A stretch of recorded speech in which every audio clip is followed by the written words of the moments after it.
Soul Records, Akashic Records, halls of Amenti, cosmic halls, the hall of records, those kind of, however that imagery, your Akashic book, library, however that appears for you, I feel very, very guided to reach out and record something to reach those that this may resonate with. So this is like records. Everybody has been coming to me with some kind of disharmony at the moment, like a real, like even myself, I've had it. I've had what I would almost call an illness, just feeling really, really off. And then my daughter has too. And that's always like a little sign for me when the two of us, when it happens at the same time. And I haven't been, it's not been really, really illness, but it's just been getting my attention. One way I explained how I felt was, it was almost as if completely under my skin, just under my skin, like that's where I could feel it, but everything inside just felt like it was wobbling. Like that's it, that's the only way I could explain it. And so when I feel into this, I just hear the records. And so, and this has been around me for a little while actually. So let's talk about the halls of Amenti, or the Akashic Records. Okay, so for me, my understanding of those two places, energetic, ethereal, multi-dimensional spaces, right, are that the Akashic halls are within, and within the halls of Amenti, I feel it feels more aligned right now to call it the cosmic halls, and the Akashic halls is almost like us within it. So the cosmic halls is like a recording place of everything that's ever been, everything in the cosmos, whereas the Akashic is our energy being recorded within it. So where you would, if you view it as the library, you'd see, corridors of books, and each one is for each soul. But or scrolls. I've been seeing them as scrolls, and that you open it and it's golden and it's being rewritten, right? And so what I'm being shown is that it's really, really to do with integration, and it's really, really to do with, like many people are talking about, timelines shifting. And so if you individualize, if you bring timeline shifts into just each one of us uniquely, that means we're shifting, right? We're shifting into a different way of being. So perhaps just simply you've left a job and you're moving into another one. You've shifted from one space and time to another. And so imagine that we've done that on a grand energetic scale. And then we're in this place of integration. Integration for me always feels uncomfortable, because you have two very opposing energies. You have your finite, your sublime, ethereal, Akashic energy, your soul energy, and your physical body, your physical body's energy. So the density is very different. So when you try to merge those two, which is an integration, that's the discomfort that we can sometimes feel. But it's almost like that pressure has to happen to get rid of what isn't needed for that integration, right? The final little bits of debris. And so what I've been seeing with this is the 777, like always sevens for a long time.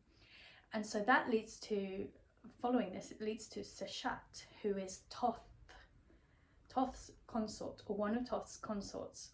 And her job alongside Thoth is the record keepers, right?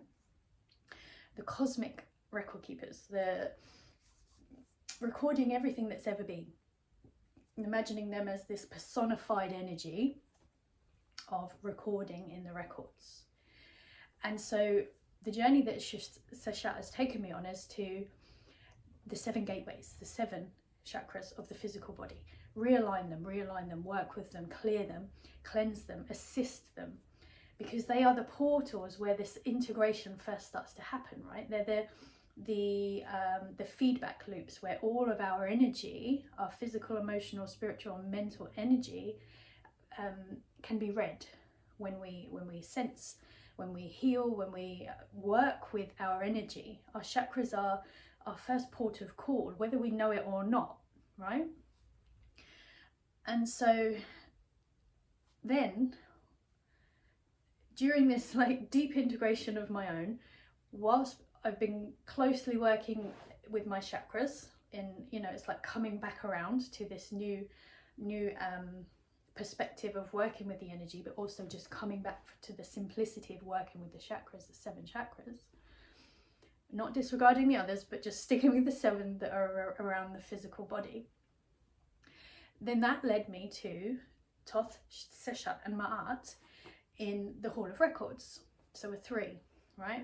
Just pay attention with these numbers. They're very important numbers for me personally, but they're very important numbers, 7 and 3. And so once again, it was the records. So I was like, okay, what do I need to do? Tell me what I need to do to help sort myself out. And I received this really, really beautiful guided journey through the Akashic halls, the cosmic halls. And so what that showed me was a need to be attentive to the rewriting, to the recording. Okay, so you know, let's think about how much we take for granted breathing, how much we take it for granted the fact that our energy body is always working. Well, we're unconscious of it to a certain level, but we also, it's an autonomic response, automatic response that's just happening. And so what I'm being shown is this need to place our attention on it, to support this integration, so that we become more deeply aware of this finite energy. I look like I have really big hands, and this physical energy, and how they merge. Okay, so then you think of what's the experiment they did with the light, where it looks one way, and then but when there's an observer of it, it shifts. So it's almost like our attention needs to be on our records, right? Just to be present. And do you really want to turn that down and experience to go into your Akashic records, your cosmic halls, and explore it and see what it activates within you, and see how your inner vision and your inner senses have expanded through whatever this mucky experience on the outside is? Because it's like, maybe it's about pulling it from the inside and out into our lives, right? And all we've got to do is just simply place our attention there.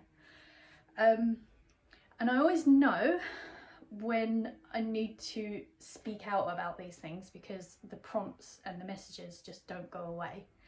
I haven't recorded anything for a long time. I've been busy writing and just living, getting by day. But this prompt has been record. Even to the point that Lynx has been following me. This card, seeing them on any, you know, my probably time length of social media is about 5 seconds at the moment, and then I close it again. But the amount of times I've seen a Lynx, I can't ignore that.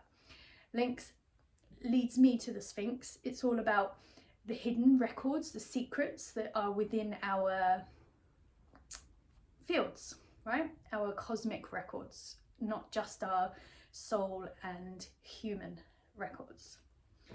And then the other one I got was the whale record keepers, right? And the whales are kind of like deep in the depths of the waters, and they have the records of everything. It's another, there it is right there.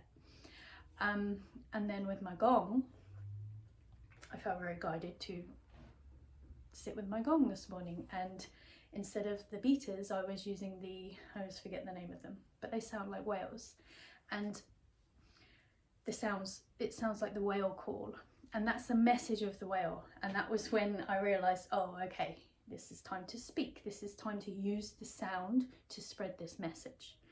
Okay, the sound is what activates what's within that needs to be seen, unlocked, heard, felt. Right, so okay, there we go. I'm going to leave it there. So your Akashic records, your soul records, they're in need of a reconfiguration, a rewriting, or an upgrade, if you want to call it an upgrade, but it needs your attention. Okay, it needs your attention. It needs you to be present on all levels of your being. It needs you to be in alignment for you to allow that new higher energy, higher self to become. And so then that, if you're into the numerology, if you follow numbers as messages, that's the sign of the 7 and the 3. They become the 10, which is the 1, because you drop the 0, and it's a becoming. Okay, so the 7 and the 3 are coming together to bring the new becoming, whatever it is for you. Okay, so feel into that, whether it resonates. If not, got me speaking on a camera again, got me recording myself again. So I do have a Soul Records Akashic Journey tomorrow evening, Wednesday evening, 6 till 7, where I'll be sharing the guided journey that I received, and then it will be available to purchase after as well. And I may even put out something else if anything else comes after this video. Okay, thank you for watching. Nice to see you all. Bye.